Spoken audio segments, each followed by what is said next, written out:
Alright, man, peace. So, brothers, this is going to be volume 2 in a series that I've recently started called The War on God. Volume 1 was featuring Mr. Timothy Dolan, a cardinal of the Catholic Church located here in New York City.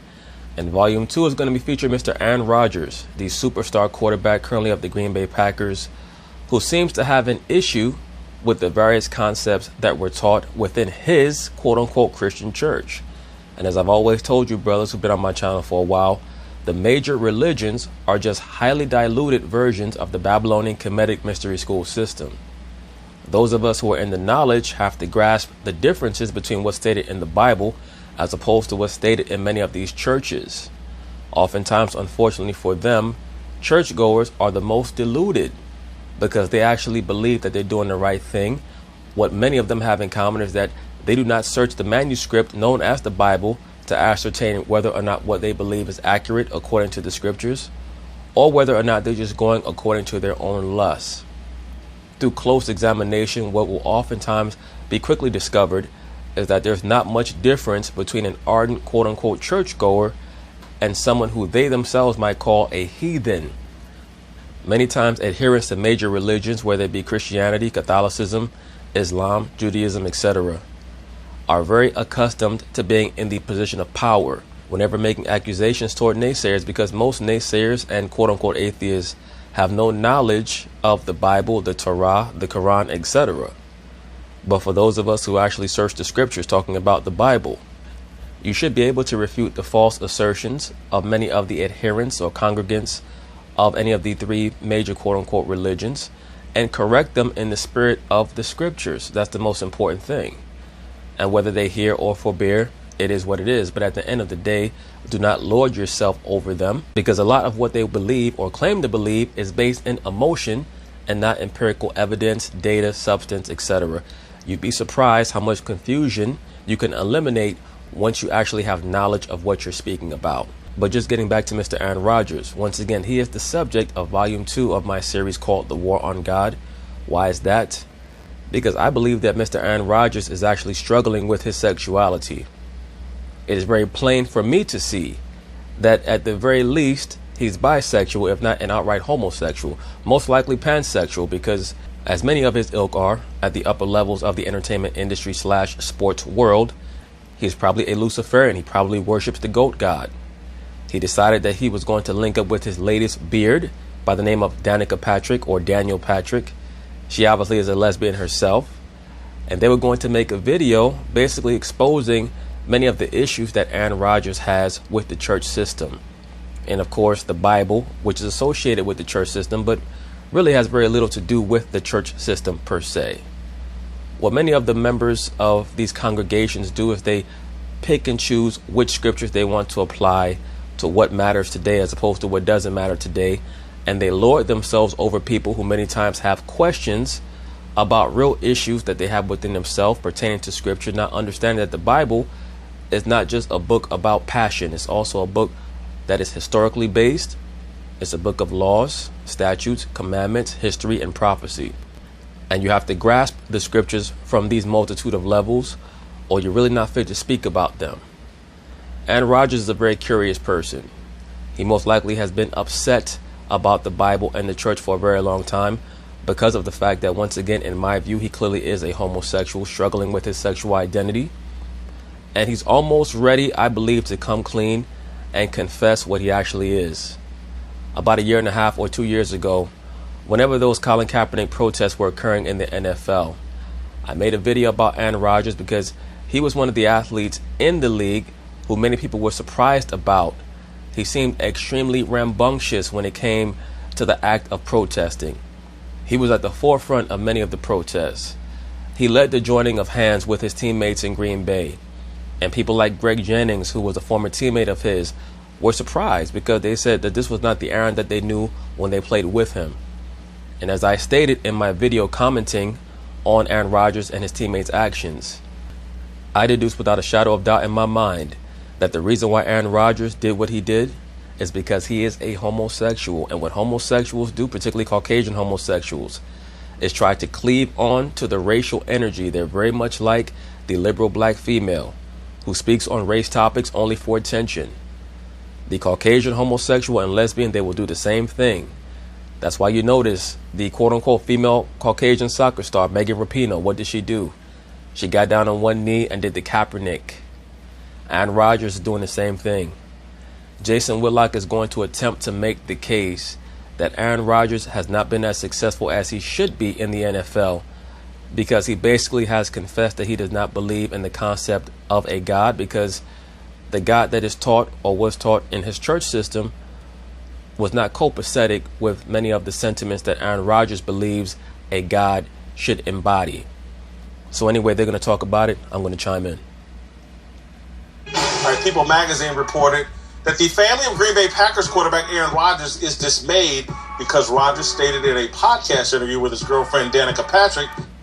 Brothers, please keep in mind that many MK Ultra athletes or Monarch athletes come from super religious backgrounds. So that may be the source of some of the contention between Aaron Rodgers and his family. And it's finally becoming more and more revealed that the real reason why Aaron Rodgers has stepped away from his family is because they're most likely using their form of religion to try to control him. Many of these top entertainers come from cult-like atmospheres. I'll be touching on that in the Joker video, or a portion of the Joker series that I do pertaining to Mr. Joaquin Phoenix. But once again, Aaron Rodgers and Danica Patrick, or Sharon Rodgers and Daniel Patrick, are bearding each other up.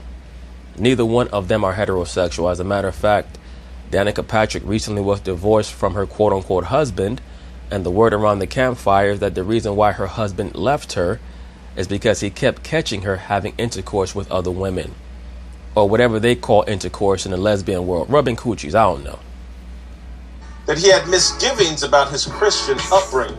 Among other things, Rodgers stated, "I don't know how you can believe in a God who wants to condemn most of the planet to a fiery hell." Sounds like the lamentations of a homosexual. Why would you be concerned about a God that wants to condemn most of the planet to a fiery hell unless you know that when that condemnation comes, you're going to be one of the people cast into that fiery hell? Aaron Rodgers looks at himself in the mirror every day and says, I'm a kind person, I'm a nice guy, I treat people well. So what if I like to play spin the bottle and it's really sit on the bottle? So what if I play quarterback but I'd rather play wide receiver? Why does God hate me? You know what I'm going to do? I'm going to hate him back. Brothers, when we read the scriptures, one of the main concepts that we have to accept is that we cannot comprehend on the level of the Most High.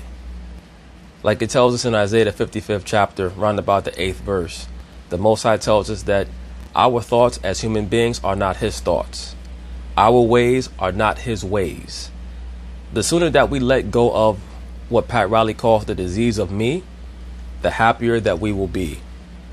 The sooner that we accept that we are not omnipotent beings and that we cannot create ourselves. Therefore, we cannot have all the answers. We need a framework. In every society, you need a framework for people to operate and exist in order for them to have sanity.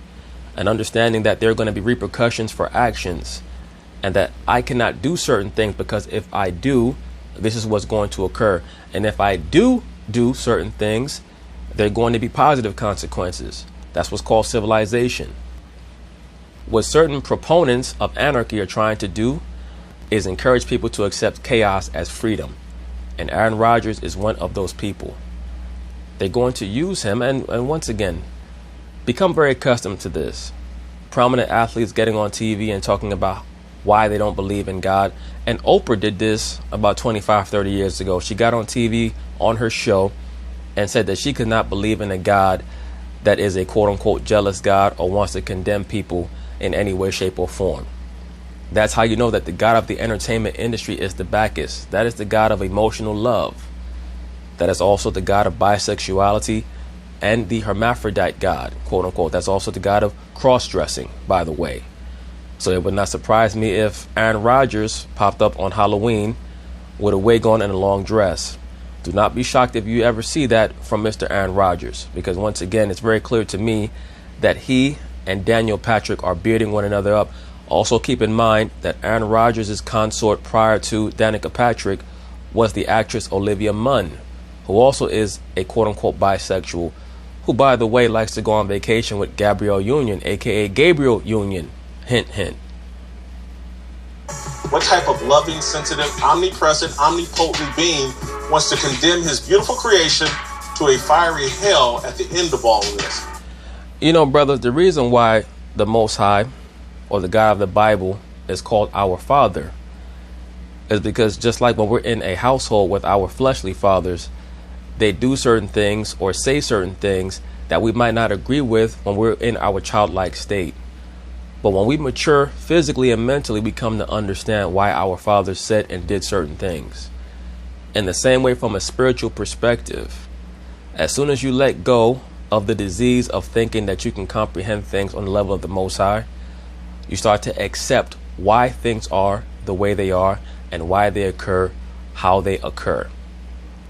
It's truly an extension of the entitlement mentality to believe that you just deserve the right to end up in the kingdom, or you deserve the right just because you were born here to live a life without problems. When people start to question why they're having problems and they castigate the Most High because of their problems, that means that the stumbling blocks that are placed in front of them, they're not learning from. They're people who are going to fold under pressure and look for excuses. In the same way that your father might create certain problems for you just to see how you respond and how you react, the Most High does the same things. So all that does, in my view, is prove his omnipotency, because he has the all power and the all knowledge to create these obstacles so that those of us here on the earth who are proverbial ants in his sight can make our way and prove ourselves before him like every good son is supposed to do to his father. If you were blessed to have a strong father in the household, you always wanted to please him and earn your keep. In the same way with the Most High, you're supposed to earn your keep and not be concerned with what the naysayers say, because I promise you, people like Aaron Rodgers go home at night and he's very depressed. Most of these Luciferians who ask these type of questions, they're always searching. They spend their entire life searching, and they end up turning to lies, more lies, drugs, substance abuse, things of that nature. But it's important that we get the true understanding by delving into the scriptures. These major religions are not going to have any answers because they're really just rehabilitation centers. That's what the vast majority of them are. The Most High did not give his chosen religion. What he gave them was knowledge, wisdom, and understanding if they choose to ingest it in his holy word. That's it. I think Rodgers has misinterpreted Christianity and God's desire. The point of Christianity is to avoid the inevitable negative consequences of sin. Well, it depends on what your concept of quote-unquote Christianity is. If you have an understanding of the entire Bible, both the Old and New Testament in concert, then you know that basically the Bible is the story of the relationship between the Most High and his chosen people, the initial covenant that he made with them, their breaking of the covenant, and their redemption through another mediator to initiate another covenant, the promise of dark times and a final redemption to come for those who were predestined to get the understanding and to be able to transcend the problems that will unerringly arise. Throughout our lives, we're going to have a bunch of problems, but we have to be able to rise above them to the best of our ability. And Aaron Rodgers is just somebody who the Bible is not meant for on a myriad of levels. And that's okay. A lot of people are discovering that. And I think that's very important. A lot of times brothers end up going back and forth with people who the Bible's not really meant for. And this is that time. The truth brings separation. It does not bring unity. So accept that and be happy with that. Instead of lamenting why someone who you have love for does not understand what you understand, be happy that the Most High chose you to understand it. But I don't want to nitpick Aaron Rodgers about his understanding of Christianity. I'm inspired that he thinks about religion. He's on a journey that will likely lead him towards enlightenment, hope, and optimism. Enlightenment, hope, and optimism are pillars of success and fulfillment. Rodgers is a cynical intellectual. He reminds me of Matt Damon's character in the movie Good Will Hunting. The super intelligent often fall into a cynical abyss. Their nature can be sardonic, pessimistic, and misanthropic. Misanthrope means hater of humankind. Christianity and most forms of... Let me say this very quickly. People who have a high level of understanding can sometimes tiptoe into that misanthropic realm, even in the scriptures. Okay? When you read about Jonah, Jonah was a misanthrope. Jonah just wanted the Most High to destroy everything and everybody. Okay? Hell, sometimes even the Most High delved into that misanthropic lane, where Abraham had to beg the Most High that if he was able to find a certain amount of people, would that mean that the Most High would save the cities of Sodom and Gomorrah? So whenever you have a high level of spiritual understanding, wisdom, or what have you, you do have to be careful sometimes, because you can look at people with a disparaging eye, with a disparaging view, like you expect negativity, because many people unfortunately revert to negativity because they just don't see a higher path or a higher way for themselves. They spend more time being concerned with the success of others rather than their own success.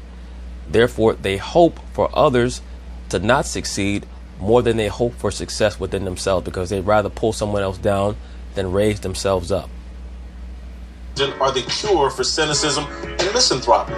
It's my belief that Rodgers' cynical nature is holding him back as a football leader. Again, it's my belief that leadership and religion work together like a Big Mac and a large order of fries. Football and religion are sports' version of Thanksgiving turkey and my mama's oyster dressing. Football is best played and led by men filled with and espousing eternal optimism. Clemson's Dabo Swinney is the classic football coach. So was Tony Dungy. I don't know their level of religious conviction, but Tom Brady and Russell Wilson play with a spirit and energy. Well, let me help you out, Jason Whitlock. Tom Brady is a witch. He's confessed that himself. He and his wife are both witches. Tom Brady worships the quote-unquote serpent, just to help you out. So it's not a science what you're saying. I understand what you're trying to get at, that when you can drink from that spiritual fount, that will help you see a glimmer of light even in a dark space, whether it be in your life or at the moment. I grasp what you're getting at, but Tom Brady certainly breaks the notion of what you're trying to communicate. And by the way, Russell Wilson most likely does too. His religious beliefs are most likely religious programming, because he was hooked up with Sierra. Sierra is a monarch-controlled entertainer from the music industry. And Russell Wilson is most likely a monarch athlete, but that's another video for another day. Cynicism. A lot of people roll their eyes when they hear athletes praise God after a great performance. Most likely because many of these athletes who praise God, quote unquote, don't really believe in the Most High. A lot of these guys who talk about God are actually talking about the Baphomet, believe it or not. Question whether the athletes live up to their religious beliefs in all of their activities. The cynics miss the point. Religion inspires men and women to do and accomplish things they otherwise wouldn't have the mental capacity. Muhammad Ali knocked out George Foreman because he thought the rumble in the jungle was a religious holy war. My divorced mother of 2 boys worked long hours inside a factory and a second job because her faith in Jesus told her she could. The game of life and the games within sports are played best by the optimist. There's no greater supply of optimism than faith in a higher power. I agree with that. The game of life is played best by the optimist. The optimist who utilizes tactics, though. You just cannot be a blind optimist, because you'll end up continuously running into walls that are not going to go anywhere. You do have to be a tactician as well. But once again, the issue with Aaron Rodgers is not so much his belief or lack of belief in the Most High. It's really that he understands that he has to tear down that construct to justify what's going on within him. That being that he is suppressing his actual sexual proclivities or his sexual preference per se. That's the issue with him, in my view. And of course, everything I'm saying is alleged. Aaron Rodgers' cynical mind is holding him back on the football field. All right, Marcel, let's get us rolling. Think cynicism limits Aaron Rodgers as a quarterback and leader? No, not at all. Preface this by saying I think it's very Christian of the Rodgers family to take issue with Aaron's spirituality, but I digress. We'll talk about that later. Attitude determines altitude. I think a lot of people take that and make it binary, positive or negative. You missed the boat. This attitude is about a belief in yourself. And if we want to stay in the Christian parallel, a faith in yourself is a faith in God because you're made in the image of God. Not quite. Nice try, but not quite. That sounds like something that a Mason or Luciferian would say. Or one of these wokey woke niggas in my comment section talking about God is you, God is inside of you. No, not quite. When the scriptures tell us that man and woman were made in the image of the Most High, it's talking about the physical image. When the angels received the instruction from the Word to create man and woman, they were created in the image of the angels, or the powers per se. So in other words, the angels are human looking. That's why it states that. It does not mean that mankind is in any way, shape, or form equivalent with the Most High when it comes to something that you should have faith or trust in. You should believe in yourself, but you always have faith in the Most High. To a degree, you have faith in yourself as well, but faith is the ability to trust in the things that you can't see. You can see yourself, and hopefully you can see yourself accomplishing things as well. But no, that's a false equivalency, that you should have faith in yourself because because you're in the image of the Most High. No, not quite. You want to stay in the Christian parallel. Aaron Rodgers doesn't have to be positive to believe in himself. He could be cynical and believe in himself. Cynical in demonstration, cynical in action. But boy, you can't shake that belief in him and his abilities. And as the world turns, the goalposts move when it comes to Aaron Rodgers, the 24th pick, who could have been a number one overall pick, at least in his head, because he has that belief in himself. But who expected Aaron Rodgers when he was drafted on that day to become who Aaron Rodgers is right now? Go back to that day, go back to now. He passed a lot of positive. He passed a lot of people who were believers in themselves in a positive way. Christians, Tim Tebow, more positive and more Christian than Tim Tebow. I dare you to give me a name. He's passed. Well, Whitlock could certainly make the case that Tim Tebow was far less talented than Aaron Rodgers and was actually able to make a dent in the NFL because of his alleged belief in himself. I mean, it is what it is. At the end of the day, once again, this entire segment is a straw man because Aaron Rodgers' beef or his issue with the Most High is that he knows that the scriptures do not accept homosexuality. Wanted to become top 5 at worst in the NFL at his position ever. So his attitude, I think, works for him. Maybe not the way you want to digest it, but certainly he's cooked up some success. I agree 1,000%. Whether it's cynicism or it's unresolved introspection, something is holding Aaron Rodgers back. Rick Bucher, you know what it is. That's why you said something is holding Aaron Rodgers back. These guys, these media guys, they come on TV and they play games. They know what's really going on with these athletes. No.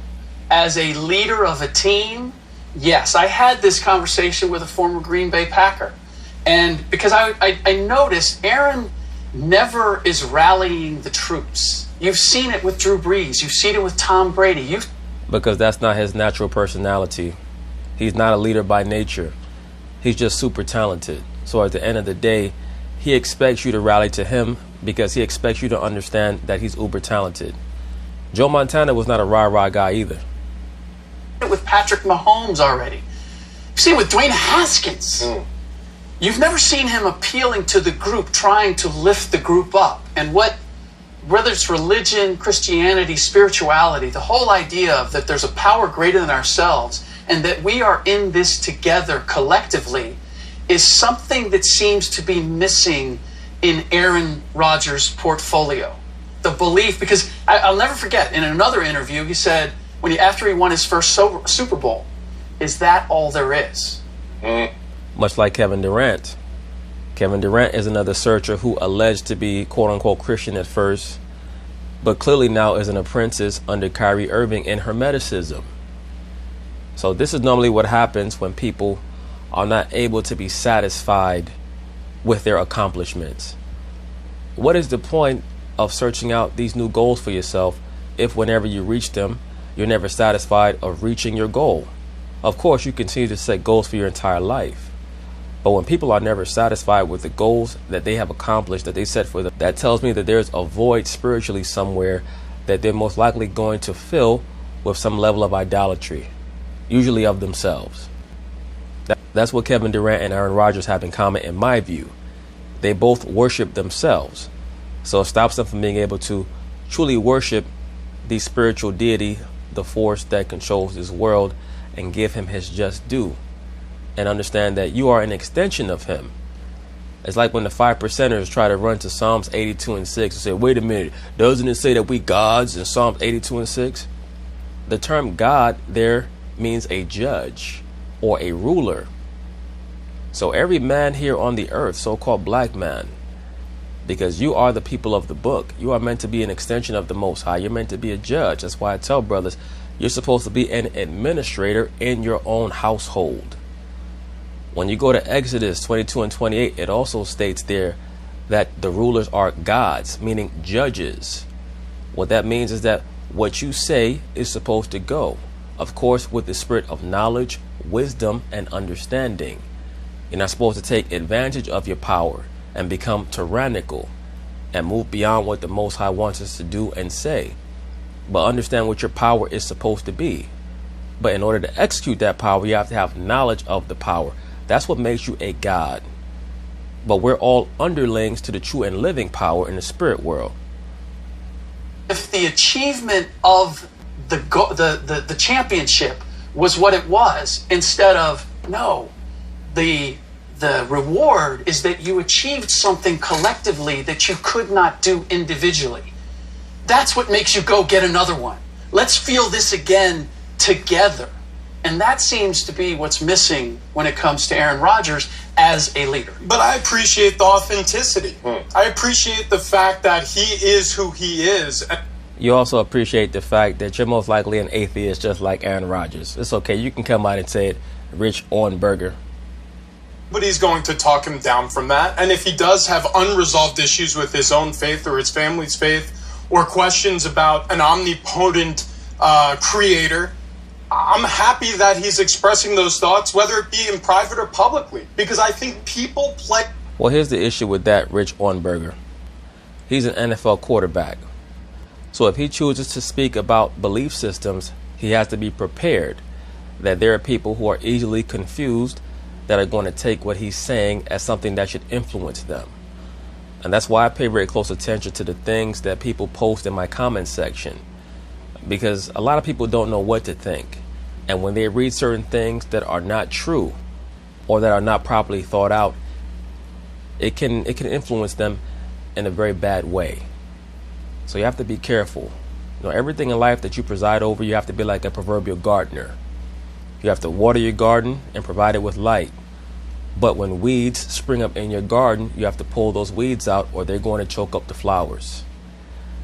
So Aaron Rodgers is a confused person. He's never had the Bible properly explained to him so that he can have closure with it. In my view, Aaron Rodgers does not have any true closure with the concept of God or the Bible because it's never been properly taught to him.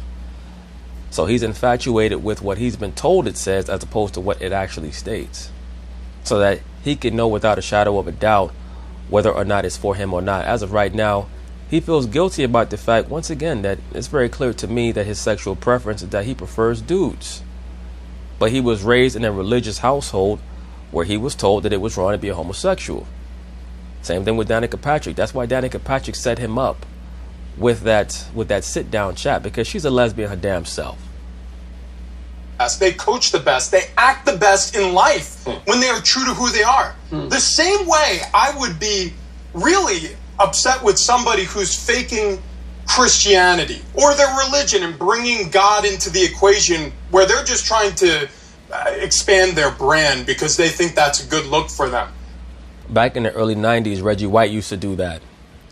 He claimed that God wanted him to sign with the Green Bay Packers. And then he later on admitted that God never had anything to do with him signing with the Green Bay Packers and that he never should have stated that. Reggie White, by the way, who used to be a pastor in the Christian church, started to investigate the scriptures, learned Hebrew, and was able to read the Torah. And don't you know that he was excommunicated from his Christian church? Because once again, the church system has nothing to do with the Bible. Once you become truly interested in the Bible and what it says in the historical aspect, the people of the church and these major religions, they will feel it that what you're about is not what they're about. They're about sensations and emotions. The Bible is more about knowledge, wisdom, and understanding. Athletes and politicians do this. It's inauthentic. And once again, that's why so many black men are against the Bible, because they associate it with the church system, and they associate the church system with a lack of answers. These guys have been getting dragged to church by their mothers and grandmothers from the time that they were 2-3 years old. The woman loves confusion, and these churches are nothing but harlot houses, like it tells us in Jeremiah, the 8th chapter. That's all they are. People go there, clap, scream, jump up and down, get all excited, pass out and faint. But who's learning anything there? There are answers in the Bible if you open it up and read, but you have to know what you're talking about. It's disingenuous. And that is completely, I mean, it's you're seen. When you have teammates who view you as inauthentic, you can't lead. Right. So there's no shot. The fact that he is who he is, and he makes no qualms about it, and he doesn't change for anybody, I think it actually encourages me to believe that he is a better leader for that, because this is who I am, accept me or not, and I'll do the same for you. Well, All he has left to do is come out of the damn closet. I want you to think cynicism limits Aaron Rodgers as a quarterback and leader, yes or no? No, I don't. Okay, and so I think Well, that's a bit of a straw man, because you're the one calling him a cynic, Jason Whitlock. I don't think that he's necessarily a cynic per se. I just think that he's inquisitive, and I also think that he's struggling with who he really is. The Bible is not for everybody. Aaron Rodgers has already been successful in the NFL. You'd have a better point if you were talking about a person like a Jay Cutler or somebody like that. Aaron Rodgers has been to the mountaintop. So he has made accurate statements, but I'm not sure if we're all, because again, it's like faith in himself you talked about, and he has an extreme amount, and it's led to an extreme amount of individual success. And so what I'm talking about, he is a Super Bowl winner. Let's keep that in mind. Quarterback is a leadership position, and I'm talking about him as a leader. Can he inspire others with his cynical nature? Does his cynical nature and supreme belief in Aaron Rodgers, does that work for the others around him? And I thought Rick made some great points. And so all I'm saying is, as a this guy's got more talent than we've seen in any quarterback. Well, let me say this. If we're going to evaluate Aaron Rodgers and his qualities as a leader and his ability to inspire his teammates, we have to check precedent. As I've already stated, in 2010, he won a world championship. He won the Super Bowl. A couple of years ago, he led his team on a magic carpet ride. Remember that, when he won like 10 straight games going into the playoffs, and they beat the Cowboys, and then they finally lost in Atlanta? It was the year that Atlanta lost in the Super Bowl to New England, if I remember correctly. But Aaron Rodgers has already shown that as long as his teammates are relatively healthy and he's healthy, that he has what it takes to inspire his teammates. The only question right now is he on the other side of it? And will he start to become more concerned about making attacks on the concept of the Most High than he is in winning football games, because he's moving more towards and leaning more towards, quote unquote, living out his truth, as the liberal black woman would say. And he hasn't had the level of team success that I think people expected. And he may get out of this career with just one Super Bowl. And I think if he had the same kind of happy-go-lucky, the sky is shining every day as Russell Wilson, Tom Brady. Russell Wilson only has one Super Bowl. Let's also understand that Aaron Rodgers was never on a team that had a defense anywhere near that Legion of Boom squad. So let's keep that in mind. And as I've already stated, Tom Brady is not a quote-unquote Christian. Tom Brady is a witch. He's a quote-unquote warlock. His wife is a witch as well. I've already done videos on that, and he stated that explicitly, that his wife is a witch. Breeze. Whoa. I played really with Tom Brady. I can speak. I mean, as far as I know, I have no idea what faith he practices. I could tell you. I could tell you. It has something to do with worshiping something that looks like a snake. And the word starts with an S and ends with an E, and has a knack in the middle, okay? He worships the great dragon. That's what he worships. He also worships his damn wife. He also worships the goat god, okay? I hope that it helps you out, Rich Ornberger. That's why I'm something, talking about cynicism versus optimism. Tom right. Brady's an optimistic person. There's no doubt about it, but he's hard on his players too. And he's had more team success, so I think it's more acceptable, and if publicly it's viewed as more acceptable, and players seem to respond better to than Aaron Rodgers. Because they know that Tom Brady, he gets chewed out also. So they watch Tom Brady get chewed out by the coach in practice or in the film study. So they say, okay, it's okay if Tom chews me out, because I felt bad for him when Belichick tore him a new one out in the film session a few minutes ago. Doesn't mean that the cynicism is what's getting in the way of leadership. Sure, but does Tom inspire his teammates? However he may do it, does he inspire them? Absolutely. Okay. I mean, 100%. That's where my question lies with Aaron. He's good, he's gonna make you better, but does he inspire you to go above and beyond? Well, the real question is, does he have the coach or the coaching on his team that's going to put his teammates in the right position for him to execute? All that inspired stuff, the dude is 13, 14 years into his career. Those questions have already been answered. We've already seen him win an MVP or multiple MVPs. How many MVPs he's won? He's won a Super Bowl. So let's not talk about him like he's a guy who's never gotten over the hump. Who you are. At his point, I mean, honestly, think of any of them. Optimistic people tend to be inspirational. Dr. Phil, whoever, or Jeff Robbins, or who am I thinking of? Oh, Tony Robbins. Tony Robbins, whatever. Yeah. Those are people, whether it's fake or whatever. Well, let me say this. Dr. Phil and Tony Robbins, they make their money on the perpetually confused. People who pretty much have an idea of who they are in life, they don't pay too much attention to Tony Robbins or Dr. Phil. Those guys, they prey on people who are perpetually confused. It come out like the sun is shining every day. Yeah, but you know what? It's funny. That's counter to football culture, which is cynical. Coaching culture is cynical. The grind is cynical. We're going to chew you up, and whoever survives that, now we got a team. And within that team, don't you ever get too high or too low. And when we haven't even killed, we're going to self-correct and find all our flaws to make us better. It's not a positive experience being a football player in terms of the mentality. When you walk off the field and you know you killed it, but now you have to be responsible for the 53rd man who didn't show up for curfew. What the hell you bringing this to me for? That's cynical as hell, coach. And I'm telling you, Drew Brees, who I played with, is a very positive person who has the same results in terms of Aaron Rodgers in terms of team success. Drew Brees is also a quarterback who, let's be quite frank, if he was not playing in a dome, and for that coach, his career might look completely different. If you put Aaron Rodgers in a dome with that coach down there in New Orleans, that man might throw for 6,000 yards every year, or he might have thrown for 6,000 yards every year. One Super Bowl championship, and Drew Brees is tremendously talented. What's flawed is our evaluation. The flaw is in nobody probably is as talented as Aaron, but that's the flaw. We make the equation that talent means team success. No, this is an input to a greater collective that hopefully we get team success. Absolutely. In a similar vein, people think that just because a woman is drop dead gorgeous that she's going to make a good wife. That's not what makes a strong relationship. Leave the sport and go to Kobe.